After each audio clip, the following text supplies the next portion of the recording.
Assalamualaikum. Okey, kali ni kita nak mereview manga Boruto chapter 74. Pada chapter sebelum ni kita dah tahu yang Eda, Daimon dan Amado sedang perjalanan ke desa Konoha dan mereka sedang menaiki kereta api lah. Dan kita juga telah mengetahui yang Shikamaru telah merancang satu perancangan di mana dalam perancangan itu kita tahu yang Boruto dan Kawaki akan disatukan dalam satu bilik bersama Eda supaya mereka ni boleh mengawal pergerakan Eda. Tapi bagi saya, Daimon pun akan disekalikan lah dalam bilik tu sebab Daimon kan adik kepada Eda. Jadi pada chapter kali ini kita akan mengetahuilah lanjutan cerita apakah yang bakal berlaku apabila Eda, Daimon bertemu Boruto dan Kawaki. Tapi malangnya untuk chapter kali ini kita tidak akan mengetahui sebarang info berkenaan tentang pergerakan Code. Seperti mana yang kita tahu sebelum ni Code sudah membuat angkatan-angkatan yang baru untuk berhadapan dengan desa Konoha. Tapi pada chapter kali ini kita tak tahu langsung tentang Code kerana ia lebih tertumpu kepada Eda dan Daimon. Dan sebelum kita mulakan video, saya nak beritahu yang untuk pembahasan alur cerita pada chapter kali ini saya akan buat 2 part dan 2 bahagian. Jadi tanpa melengahkan masa, jom kita teruskan dengan manga Boruto chapter 74.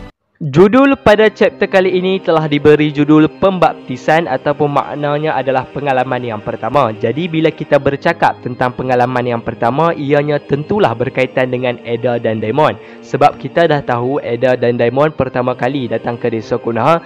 Jadi tentulah mereka akan mempunyai pengalaman yang pertama berada di desa Konoha. Lalu cover page untuk chapter kali ini telah menunjukkan gambar Mitsuki. Macam sebelum ni, chapter sebelum ni kita dah tahu tunjuk gambar Sarada, tapi chapter kali ini dia tunjuk gambar Mitsuki pula.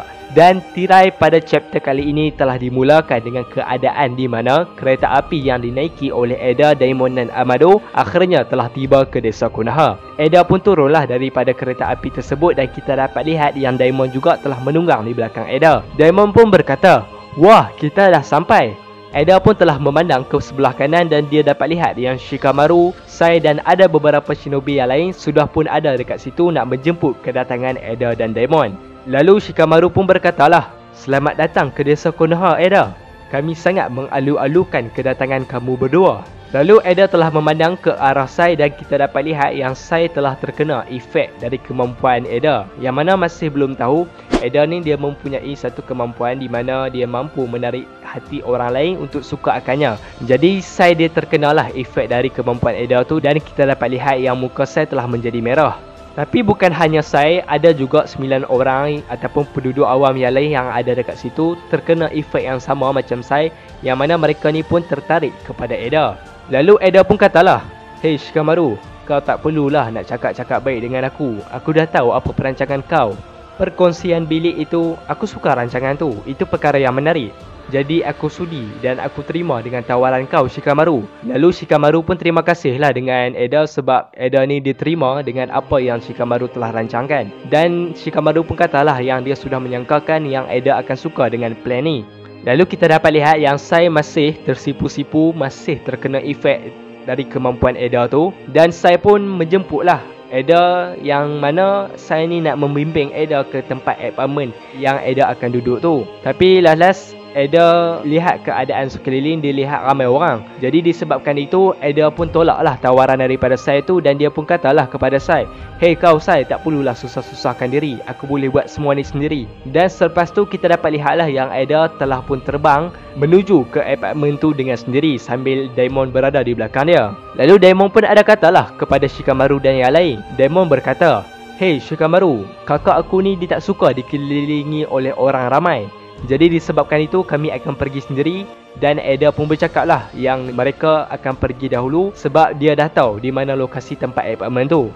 Dan kita juga dapat lihatlah yang Shikamaru ni nampak cemas, nampak macam agak terdiam lah apabila dia dapat lihat yang Eda ini boleh terbang. Tak lama lepas tu kita dapat lihat kemunculan Amado yang telah keluar dari kereta api. Dan Amado pun katalah, "Itu bukanlah sesuatu yang luar biasa. Sebagai contoh, apabila ianya datang dari Otsutsuki, ia adalah salah satu kemampuan yang semula jadi yang ada pada individu seperti itu." Dan Amado pun ada katalah yang kemampuan seperti ini tak lama lagi Boruto dan Kawaki juga dapat gunakan. Berkemungkinan besar Boruto dan Kawaki juga boleh terbang selepas ni. sebab mereka juga sebahagian dari Otsutsuki. Jadi kita dapat lihatlah yang Shikamaru pun nampak macam pelik lah dengan perkataan yang dicakapkan oleh Amado tu. Dan Shikamaru pun berkatalah, "Hey Amado, kau masih ada rupanya. Tak apa Amado, nanti kita bincang semua perkara ni lebih mendalam dekat pejabat utama." Dan kita dapat lihat yang Shikamaru telah menatap dengan serius ke arah Amado. Kemudian adegan telah berpindah di mana akhirnya kita telah mengetahui lokasi kedudukan bilik yang akan diduduki oleh Boruto, Kawaki, Eden dan Daimon, di mana bilik itu berada di atas sebuah bukit dan dekat bukit itu ada banyak pokok lah, dan bukit itu pula dikelilingi oleh bukit-bukit yang lain. Jadi ia tempat yang terpencil, tempat yang jauh daripada penduduk desa Konoha. Kerana ni kan misi yang rahsia, jadi ia perlulah satu kawasan yang strategik dan sangat sunyi. Lalu kita dapat lihat yang Kawaki sedang berada di atas sofa, dan manakala untuk Boruto dan Konohamaru sedang berdiri di tengah ruang tamu. Dan kita dapat lihatlah yang Boruto ni nampak excited lah apabila berada di apartment yang baru. Kemudian kita dapat lihat yang Kawaki tiba-tiba dia marah lah dekat Boruto, yang dia kata, "Boruto, hey kau serius lah Boruto, jangan terlalu terbawa-bawa dengan suasana dekat sini." Lalu Boruto pun katalah, "Relax lah Kawaki, salahkah kalau aku nak bersemangat? Kan kita duduk dekat apartment yang baru, jadi apa salahnya kalau aku excited melihat apartment yang baru ni, bilik yang baru ni?" Lepas tu Kawaki pun balas balik lah, "Apa kau bodoh Boruto? Ni merupakan misi yang penting. Ini bukan tempat bermain Boruto." Lalu Boruto pun menjawab lah, "Aku fahamlah Kawaki, tapi misi-misi juga. Misi ni merupakan kehidupan kita bersama Eda dan Daimon. Janganlah terlalu serius dalam misi ni. Nanti kau akan terbawa-bawa dengan sifat seperti itu di hadapan Eda." Dan selepas tu kita dapat lihatlah yang Konohamaru telah pun bertindak dan menghentikan pergaduhan antara Boruto dan Kawaki ni. Dan Konohamaru pun ada kata sikit lah, "Hey, korang berdua janganlah bergaduh, nanti korang pun akan duduk sekali dalam rumah ni." Dan lepas tu kita dapat lihatlah yang Kawaki ni macam tak puas hati lagi dengan Boruto, dan dia pun pandanglah ke arah Boruto. Dan selepas tu ditunjukkan sedikit flashback di mana Kawaki yang perasan kehadiran Momoshiki pada chapter sebelum ni. Kawaki dia teringat balik tentang benda tu, yang mana Momoshiki muncul di tepi Boruto. Lalu babak telah berpindah ke adegan Sarada dan Mitsuki yang sedang menjaga di luar rumah tersebut. Dan kita dapat lihatlah yang Sarada ni sedang termenung lah dekat balkoni tersebut. Jadi Sarada pun dia katalah, macam manalah kita nak hadapi Eda ni kan, sebab dia kan mempunyai kemampuan yang sangat luar biasa, yang mana dia mampu mengetahui segalanya dengan mata seringgannya. Jadi kalau kita nak serang Eda ke, kita nak melakukan apapun terhadap Eda, tentunya Eda akan tahu mengenai semua perkara tersebut. Dan hanya untuk sekarang ni kita hanya perlu mengawasi pergerakan Boruto, Kawaki, Eda dan Daimon supaya tidak terjadi perkara yang buruk lah. Dan Mitsuki pun katalah yang menurut Shikamaru, yang misi untuk bersama Eda dan Daimon ini takkan memberi tekanan yang besar, kerana Eda tentunya akan setuju dengan misi tersebut. Sarada pun kata lagi lah, "Aku tak tahu apa yang akan jadi. Adakah Eda akan menjadi orang yang jahat ataupun dia akan menjadi pengikut desa Konoha. Dan aku harap semuanya akan berada dalam keadaan yang baik lah. Kerana Mitsuki, sejujurnya aku agak bimbang dengan Eda ni. Takut-takut dia akan menjadi pengkhianat terhadap desa Konoha." Lalu selepas tu perbualan antara mereka berdua ni terganggu seketika apabila tim 10 telah pun tiba. Dan kita dapat mengetahuilah sebab kenapa tim 10 ni datang.